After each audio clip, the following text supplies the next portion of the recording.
এই আমরা এতগুলো ফ্রি ফ্রি প্রমোশন করে দিচ্ছি আমাদের শোতে, তাই তো এগুলো বিপ করে এটা বিপ করে দিই। মানে নাটকের কাজের অভিজ্ঞতা কেমন? আসলে খুব একটা আমার কাছে খুব একটা মজা লাগে না। এটা পেমেন্টেরও অ্যামাউন্ট কম, যে অ্যামাউন্ট দেয় এটা হয়তো আমি 10 মিনিটও কামাইতে পারি, যেটা 24 ঘন্টা লাগতেছে বা 2 দিন লাগতেছে ওদের দিতে। তো মানে বাবা বাধা না দিতে পেরে শেষ পর্যন্ত আপনার সঙ্গে? বাবাকে আসলে কিছু দিলে বাবা খুশি হয়ে যায়।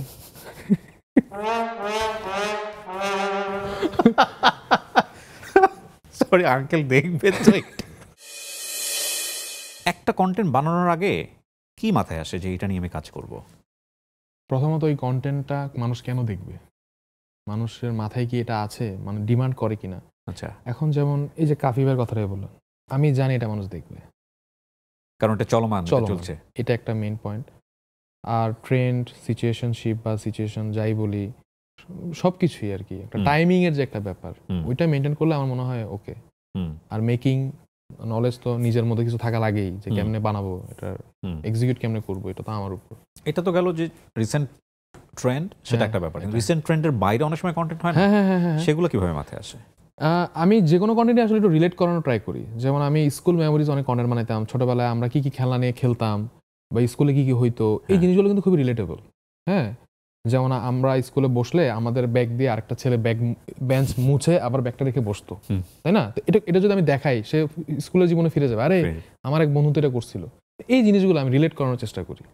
হ্যাঁ, রাবারের মধ্যে যে কলম ঢুকাই দিতাম, আমরা কলম একদিক দিয়ে আরেক দিকে বের করতাম, পেন্সিল, বা এই জিনিসগুলো তো আমরা করছি। আমি ভাবতাম যে আসলে আমরা কি করতাম, বা এখন মানুষ কি মিস করে, কি দেখতে চাইবে, বা দেখলেই সাথে সাথে কারেন্ট ফিল করবে যে না এটা তো আমি করছি, এটা তো আমার সাথে হয়েছে, বা আমার বন্ধু আমার সাথে করছে, বা আমি কারোর সাথে করছি। এই জিনিসটা আমি মাথায় রাখার চেষ্টা করি। আপনার টিম কেমন, মানে বড়? না, খুব একটা বড় না, 2-4 জনের টিম। আর বেশিরভাগই আমার ভাই ব্রাদার, কাজিনরাই আমার টিম মেম্বার। নিজেরাই? আপনি কি ধরনের ডিভাইস ইউজ করেন? আমি যখন ভারী কাজ হয় তখন হয়তো আমরা ক্যামেরাতে শিফট করি, আর বেশিরভাগই রিলস যখন আপলোড করি তখন হয়তো আইফোন বা ক্যামেরাতেই, এগুলোতেই হয়। আমি একটা উদাহরণ দিই, মানে এই যে কাফিকে নিয়ে যে কন্টেন্ট আপনি করেছেন, এটা কতবার টেক দিতে হয়েছে আপনার? One take.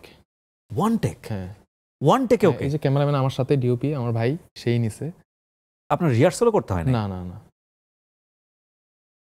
8.5 million views right now. হ্যাঁ, এটা ওয়ান টেকে হয়েছে। 4 লাখ 4.5 লাখ লাইক। এরকম অনেক কন্টেন্ট হয় না যে মেক করার পরে মনে হলো ভালো হয় না, প্রচার করেন না? হ্যাঁ, এরকম হয়েছে। আবার এরকম হয়েছে যে করে দিই, ওইটাই বেশি ভিউজ হয়েছে। ওকে, আমার ভালো লাগতেছে না, কিন্তু আপলোডের পরে হয়তো অডিয়েন্সের অনেক ভালো লাগতেছে, এরকমও হয়। এইটা তো একটা মিমিক্রি কন্টেন্ট। লাইক আপনি কাফির ক্ষেত্রে যেটা করলেন, আপনি চুল ওর মতো করার চেষ্টা করেছেন, তারপরে করার চেষ্টা করেছেন। লাইক আপনি এমনিতে মিমিক্রি খুব ভালো করেন, কপি খুব ভালো করেন, এরকম কোনো কিছু? হ্যাঁ, আমি করতে পারি। আমার এটা মজা লাগে একটা মানুষের ক্যারেক্টার প্লে করতে। এটা করেছেন কখনো স্কুলে? আমরা স্যারদের করতাম যে স্যার এরকম করে। হ্যাঁ, রাইট, এটা করা হয়েছে। অবশ্য স্যারদেরকে বিরক্ত করতাম না, স্যার আসলে আমাকে খুব একটা পছন্দ করতো না, কারণ আমি তো স্কুলে খুব একটা কথা বলতাম না, আমি চুপচাপই থাকতাম, আর আমি ফেল করতাম খুব বেশি স্কুলে। তো এই জন্য আমার পছন্দ, পড়ালেখা একদম ভালো লাগতো না, আসলে ভালো লাগতো না, আমি কেমন জানি ছিলাম আসলে। এই জন্য আমার বাবা আমার প্রতি খুবই আপসেট। আর আমার বড় ভাই তো অস্ট্রেলিয়াতে পড়াশোনা করে, সে ওখানে চাকরি বাকরি করে, তো সে হচ্ছে তাদের রোল মডেল, আমি না। ওকে, সো ফাইনালি এক্সপ্রিকিয়েশন এই জনরা নিয়েই সামনের দিকে ক্যারিয়ার করতে চায়। সোশ্যাল মিডিয়ার বাইরে কিছু ভাবছেন? আপাতত না, আমি এটাতে থাকতে চাই। আমি আসলে মানুষের সাথে একটু কানেক্টেড ফিল হইতে করতে চাই। হয় না যে আমাদের দেশে একটা মেইন স্ট্রিম মিডিয়া বলতে আমরা যেটা বুঝি টেলিভিশন আছে, হ্যাঁ, অনেক সময় থাকে না যে শখ থাকে টেলিভিশনে কাজ করা, ওরকম কোনো চিন্তা? হ্যাঁ, আমি টুকটাক, যেমন এবারও আমি নাটকে কাজ করছি। নাটক বলতে? আমরা তৌসিফ মাহবুবের সাথে একটা কাজ করছি, অভিনয়, হ্যাঁ, যেটা কিনা হয়তো ইয়াতে যাবে, বাংলা ভিশনে হয়তো। এটা কি প্রথম? না, আমি আগেও করছি। আচ্ছা, টুকটাক। সো এটাও একটু শুনি, মানে নাটকের কাজের অভিজ্ঞতা কেমন? আসলে খুব একটা আমার কাছে খুব একটা মজা লাগে না এটা, মানে কারণটা আমি জানি, কিন্তু আপনার কাছ থেকে একটু শুনি, দর্শকদের বলেন। প্রথমত এখানে সারাটা দিন আমার চলে যায়, ক্যামেরা ওপেন হইতে ওদের অনেক সময় লাগে। এটা সিন 10টা নিবে বলে হয়তো দুপুরে 1টায় নিচ্ছে, দুপুরে 1টায় বলে রাত 8টায় নিচ্ছে। আবার পেমেন্ট 8 তারিখে দিয়ে বলে হয়তো 20 তারিখে দিচ্ছে। পেমেন্টেরও অ্যামাউন্ট কম, যে অ্যামাউন্ট দেয় এটা হয়তো আমি 10 মিনিটও কামাইতে পারি, যেটা 24 ঘন্টা লাগতেছে বা 2 দিন লাগতেছে ওদের দিতে। তো এই জন্য খুব একটা জিনিসটা মজা লাগে না আমার কাছে। আরেকটা জিনিস হয় যে স্ক্রিপ্টেড জিনিসে আসলে অভিনয় করাটা খুব ডিফিকাল্ট বোধ হয়। হ্যাঁ, আমি ওখানে গিয়ে আমি খুব থতমত খেয়ে যাই, আমি পারি না। আমার জন্য আমি ঠিক আছি এরকম মনে হয়। কিন্তু তারপর এটা একটা বলার মতো ক্যারিয়ারের দিক থেকে একটা মিডিয়া যে হ্যাঁ, বাট এখানে আসলে প্রফেশনালিজম তো মানে মেনটেন করা যায়, অনেক কিছু শিখা যায়, ক্যামেরা ল্যাঙ্গুয়েজ বোঝা যায়, ওগুলোর জন্য আমি যাই। আমি মূলত এক্সপিরিয়েন্স করতে যাই, বিভিন্ন মানুষের সাথে দেখা করতে যাই, মিশতে যাই আসলে। ওকে, ওদের থেকে কোনো যদি একটা কন্টেন্ট বের করতে পারি, কোনো জি। কিছু জানতে পারি, এটাই আর কি। আপনার এই কন্টেন্টে ফিমেল ক্যারেক্টার যারা থাকে, লাগে যে চকলেট ডের একটা ক্যারেক্টার করেছেন আচ্ছা, আপনি, এরা কারা? এদের মধ্যে অনেকেই কন্টেন্ট ক্রিয়েটর, অনেকেই হয়তো ইনফ্লুয়েন্সার, আবার অনেকে শখে করছে আমার সাথে। ওকে, আচ্ছা, সো এদের ফ্যামিলি থেকে কোনো প্রবলেম হয় না? হ্যাঁ, এরকম অনেক বয়ফ্রেন্ড প্রবলেম, মানে প্যারা দিতেছে, বাবা মা আই হাই আমার মেয়েগুলো কি শুরু করলো। 5.3 মিলিয়ন ভিউজ, মানে 50 লাখ মানুষ দেখে ফেলছে। হ্যাঁ হ্যাঁ হ্যাঁ, ওরা কম টুকটাক ভালোই সমস্যা ফেস করে, সহ্য করে আর কি। মানে আপনার সমস্যা আপনি অনেকের মধ্যে ছড়িয়ে দিচ্ছেন। Good, very good. বাবাকেও নাকি নিয়ে আপনি মানে হ্যাঁ, আপনার বাবাও বোধহয় আপনার সঙ্গে অভিনয় করেছিলেন বা এরকম কোনো কিছু, নাকি বাবার ক্যারেক্টার ফুটিয়ে তুলেছেন, এরকম কি করেছে। আপনার সঙ্গে? হ্যাঁ, তো মানে বাবা বাধা না দিতে পেরে শেষ পর্যন্ত আপনার সঙ্গে? বাবাকে আসলে কিছু দিলে বাবা খুশি হয়ে যায়।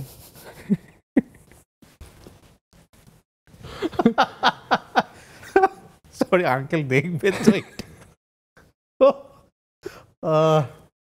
পুরো দুনিয়ায় একটা জায়গায় একটা জায়গায় অনেক বেশি আটকে গেছে। বলো না, মানুষ কিসে আটকায়, মানুষ এখানে দিন শেষে সবাই আটকায়।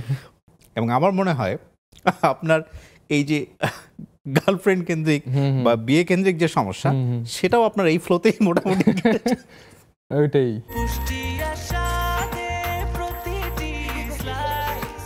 ব্রেকফাস্ট, টিফিন কিংবা স্ন্যাক টাইমে মজাদার আয়োজন মানে অল টাইম ব্রেড। রিপনের ব্যাপারে একটা কথা শুনতে চাই। রিপন অনেক আগে থেকে ভিডিও করছিল, কিন্তু রিসেন্টলি এসে খুব ভাইরাল। আপনার সঙ্গে বেশ কয়েকটা ভিডিও দেখেছি। যোগাযোগটা হলো কিভাবে? যোগাযোগটা হলো, আমরা মেল করছি যে কি অবস্থা, কোথায়। তো এটা আসলে ওনার ম্যানেজার, উইথ ডিউ রেসপেক্ট, ওনার ম্যানেজারও আছে। ম্যানেজার আছে, রাইট। হ্যাঁ, অনেকে এটা নিতেই পারে না, ওনার আবার ম্যানেজার আছে। কেন ভাই, থাকতেই পারে, একটা মানুষ পপুলার ম্যানেজার থাকতে পারে। হ্যাঁ, আমি বেশ কয়েকবার যোগাযোগ করছি, কিন্তু সে আমাকে পাত্তা দেয় না। আচ্ছা, I like it bro, I like it. Okay, আচ্ছা, মেবি ওনার ম্যানেজারে ফরওয়ার্ড করছে আমার নাম্বারটা। আচ্ছা, হ্যাঁ, যাই হোক, সে দিতে পারে না, তাকে ওনাকে দিয়েছে আমাদেরকে। হ্যাঁ, সে যাই হোক, তো এই আর কি। তো উনি মূলত রিপন মিয়ার এই যে আজকে রিপন মিয়া আজকে এত পপুলার, আজকের দিনে, আগে তো ছিলই, হ্যাঁ, এটাকে আরো বেশি এস্টাবলিশ ওনার ম্যানেজারই করছে। সো ওনার ম্যানেজার অবদান অনেকটাই। আচ্ছা, রিপন মিয়া তো আসলে মূলত উনি তো ফেসবুকে ভিডিও আপলোড করতে পারে না, উনি তো মূলত হয়তো এটা পারে না, উনি এই জিনিসগুলো টেকনিক্যাল কাজগুলো উনি পারে না। সো ওই কাজগুলো সব ম্যানেজার করে। রিপন মিয়ার কাজ হচ্ছে ক্যামেরাটা অন করে কথা বলা, আর কিছু উনি করেন না। কিন্তু আমাদের একটা মানে ব্যাপার আমরা লক্ষ্য করলাম যে রিপন মিয়া কিন্তু এখন টেলিভিশন মিডিয়া ফেস করতেছে না, শুধু টেলিভিশন না, কোনো মিডিয়ায় ফেস করে না। এটা কেন করছে না, এটা আমি জানি না। এটা আসলে উনি ভাবতেছে এটা করলে হয়তো জনপ্রিয়তা কমে যেতে পারে, বা এটা এখন একটু নিজেকে একটু ইনটেক বা ওনাকে নিয়ে এসে হয়তো বা এমন কোনো প্রশ্ন করবে যেটা ওর জন্য যেটা হয়তো কন্ট্রোভার্সি face করবে তৈরি না। হয়ে যেতে পারে, বা ওনার কোনো ক্যারিয়ারের সমস্যা হতে পারে। ওকে, জানি না, আমি ওনার ব্যাপারটা ওনার ভালো জানবে। ওকে, সো আপনি ওনার সঙ্গে যে কন্টেন্টটা করলেন, এটা আসলে কিভাবে হলো? উনি দেখেন, উনি কিন্তু কন্টেন্ট ক্রিয়েশনও সবার সাথে করতেছে না। আমরা যখন মেল করছি, উনির ম্যানেজার বলতেছে, ভাই আমি আপনার ফ্যান, আচ্ছা ঠিক আছে আপনার সাথেই করবো, আমরা চিটাং আসবো, আপনি কই, এরকম। উনি খুব আগ্রহ দেখাইছে। ওকে, উনি যদি আগ্রহ না দেখাতো, যেমন আপনি রিচ করতে পারতেছেন, আমিও পারতাম না, ওকে, উনি যদি আমাকে না করে দিত। ওকে, তো উনি বললো আচ্ছা, আমি তখন চাঁদপুরে ছিলাম আমার গ্রামের বাড়ি। আমি বলছি আচ্ছা ঠিক আছে, ফেব্রুয়ারি মাসের 1 তারিখে, জানুয়ারি মাসের 1 তারিখে আপনি আসেন, আমি আসবো। উনি আসছে, হোটেলে উঠছে, আমরাও গেছি। দেন আমাদের কোলাবোরেশনগুলো হলো, চট্টগ্রাম ঘুরাইলাম, দেখাইলাম। ওই ভিডিওসগুলো হয়তো আপনারা দেখছেন।